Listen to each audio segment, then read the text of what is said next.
bringing you the latest from Utah State University's Uintah Basin Regional Campus. This is Aggie Update. Now, here's your host, Bob Peterson. Thanks for joining us today on Aggie Update. Let's go over a few announcements before we bring in our guest.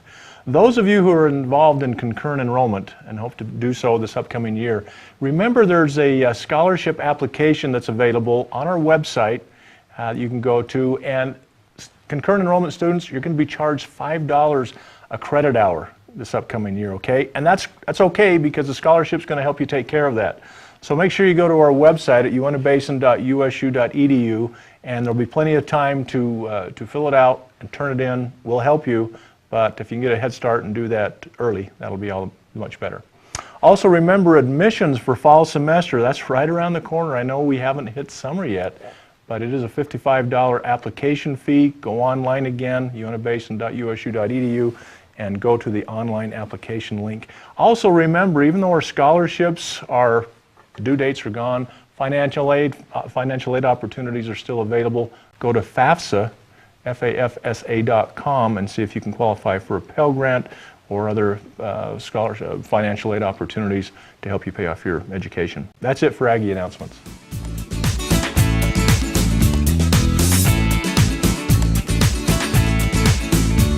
Joining me this week is Sharon Denison, current USU Uintah Basin student and vocational rehabilitation employee. That's a mouthful. Yes. It's good to have you here. Thanks for having me. I have the privilege of working real close to Sharon in the Bingham building, and first of all, it's just a pleasure to have vocational rehabilitation in our building. You're like part of the family. Yeah, we feel like part of the family. Because it works out so well with the referral system and all, and we'll get to that in a moment, but let's talk about Sharon Denison. Her favorite topic, by the way, right? That's right. Sharon, you know, I just love having guests on the program. The fact that you're a student and working in such a tremendous asset for USU with Voc Rehab, that's why you're here. But let's talk about you, where you're from, a little introduction about Sharon, and I know you didn't grow up in Utah. Where did you grow up? Well, I'm originally from Montrose, Colorado. Montrose. I was born and raised there. Graduated from high school, and I kind of ran away from home, went to the Wasatch Front. You ran away from home, yeah. Okay. Now, let's talk about Montrose, because I know my parents are watching, and there's something about Montrose that they enjoy, and it's very sweet.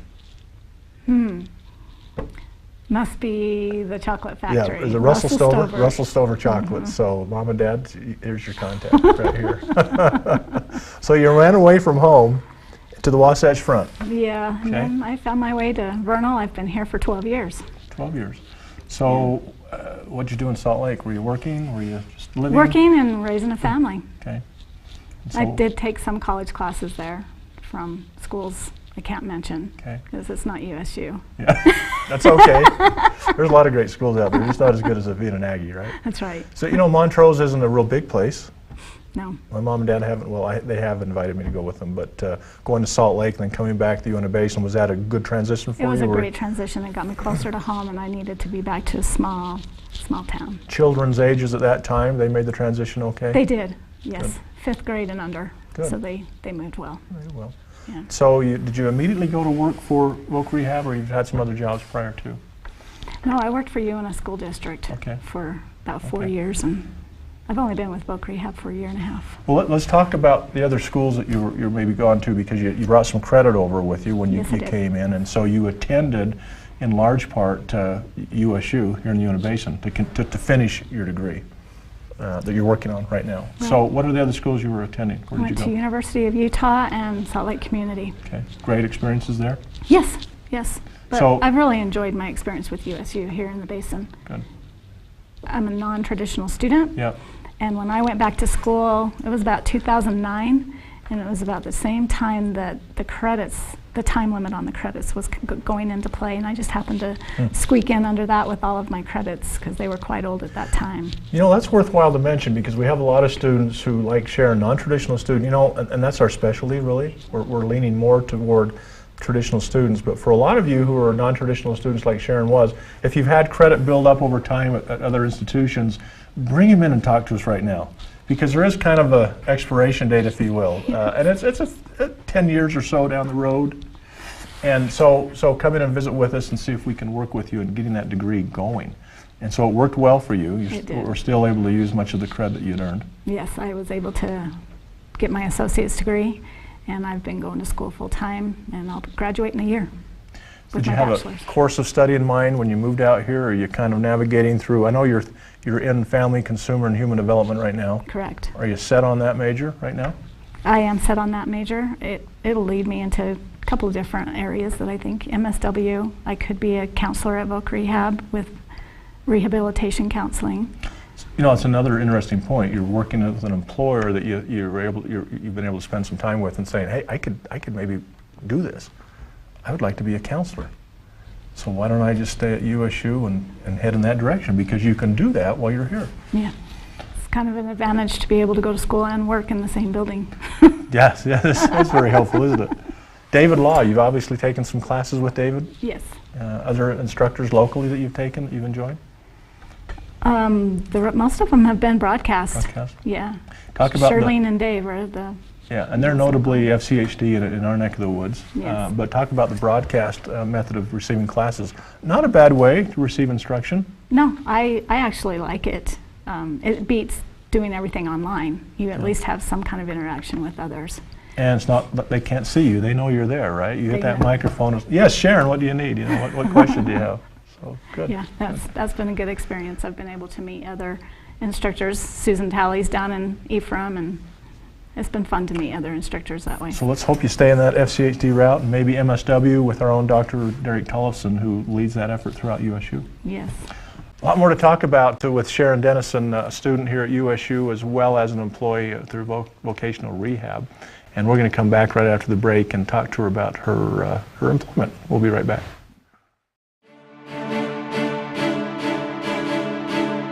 My name is Mike Christiansen. I currently teach organic chemistry here. My name is Charlene Law. I am a lecturer here at Utah State University, Uintah Basin in Family, Consumer, and Human Development. My name is Rich Etchberger. I'm the wildlife science professor here at the Uintah Basin. Hi, I'm Marilyn Kutch. I'm a lecturer, advisor, and director for the Secondary Teacher Education Program. Welcome back to Aggie Update. We're here with Sharon Denison, a USU student and employee at Vocational Rehab in our office. And what a great fit. We were talking earlier about the connection we have, USU and Vocational Rehab. You know, I got to give a plug to your wonderful manager, Dan Wheeler. Yeah.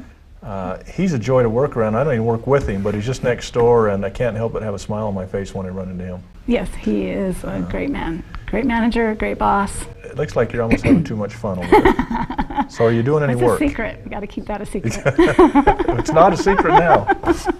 So talk about the office staff there and a little bit about your descriptions and what you do. You walk in the door.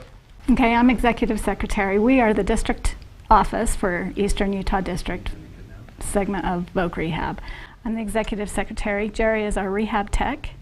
Trevor Irish and Mark Thompson are our two counselors here in Vernal, and Dan Wheeler is our district director. We have office in Roosevelt, and we have a counselor and secretary there, and then we have 3 other offices. And you know, let's put a plug in for the Roosevelt group as well. The unfortunate thing is they're just not in the same proximity, which makes it so much nicer for the Vernal group. Yeah. So wonderful staff there, and I can't tell you how many times I've seen, I mean, you're all in the business of getting people retrained and revitalized to enter the workforce. Yes, right? we are, yes. And that means going through an educational route, be it UVATC, USU, or other methods of education to get ready for the workforce. Yes. Can't tell you how many times I've seen students go back and forth between the 2 offices. And wow, we're very fortunate to have the funding available through that office to help our students. Yeah, it's an awesome program. We help people, eligible individuals with disabilities, and we help them obtain, maintain employment, and then that leads to more independence. Yeah. And it's an awesome thing because we get to help people with disabilities, but yet the education side of it is awesome. And the partnership we have with USU there are no words to describe how well it works. You've had a few stories of success, haven't you? Quite a few. Yes. Isn't that kind of neat to see? It's students fun. As they. It's fun. And I've seen some of them in the workplace now that I know were a product of both places. And we're very fortunate to have the funding come through your office to help our students out, which isn't a small amount. It's a huge amount of money that's going in. So, wow, that's great. So while you're working there, you get to see Trevor and Mark and their wearing their counseling hats. That's something you'd like to do. Yes, it is. Yes, I'd like to be a rehab counselor. And what an advantage that is as you're sitting there seeing the kind of work they're doing, thinking, I could do that. I would like to do that. I can do that, because you're going to be you're in the school doing that. Yep. So let's hope you stay in that field. Well, I plan on it. I have 3 semesters left. 3 semesters. And then, so to get there, you need to go perhaps the MSW route. Is that what you were saying? Through It'll be rehab tech, Rehab. or it'll be rehabilitation counseling. So Okay. that would be And you good. can do that through USU. Yes. How awesome I can is that? graduate all Aggie. How awesome is that? Wow. Okay, so again, I think it's kind of that grow our own type mentality here in the Uintah Basin. Whether you're a school district, whether you're a state office, USU, we like to grow our own and keep them here. Because at 30 degrees below zero, we have a hard time keeping people here all the time. It is hard to stay here when it's that cold. Quick success stories that maybe without mentioning names of what you've seen through vocational rehab, somebody recent, putting you on the spot a little bit. A recent one that has really, it's kind of touched my heart and also makes you smile, is watching a person. I've been there a year and a half, so I've watched this person in the last year and a half go from having no confidence, no self-confidence at all, feeling like she needed someone to hold her through everything, and that there's no way that she could participate in a schooling program because she didn't feel that she was smart enough.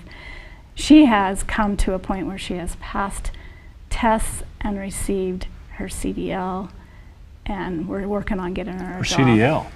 So kind of a non-traditional area for a woman. Yeah, but Wow. she has gone through the classes and Is she passed her on the tests. road now? She's looking for a job, but the schooling part she has completed. And the biggest thing that I see that is awesome is the growth in her self-confidence and knowing that, you know what, I can do this. Yeah. And sometimes that's the barrier. It's not the learning how to drive skill, which Oh, that came easy it can for be her. hard. That came easy, but it was the building of the confidence. So once she gets behind that big rig, right, she'll have all the confidence in the world, Yeah, right? and she loves the driving part. She loves Oh. the driving part, so it's been fun to watch. I bet you see those all the time. Yeah. That is That's just what's great fascinating. about that. Do you see more women or more men? Oh boy, we have, I would say, equal. Just equal. Yeah. That's interesting because at the school it's been traditionally a little bit more female now going to school. I think it's because of the proximity of where we live with a lot of our men working, which is a benefit. Yeah. It is so good to have you here, and the connection with vocational rehab, and good luck with all your future schooling that lies ahead of you still. Well, thank you. Thank you for having me. That's it for Aggie Update. If you'd like more information on any of our degree programs, visit us at our website at uintahbasin.usu.edu. Thanks. And I'm Sharon Denison, and proud to be an Aggie.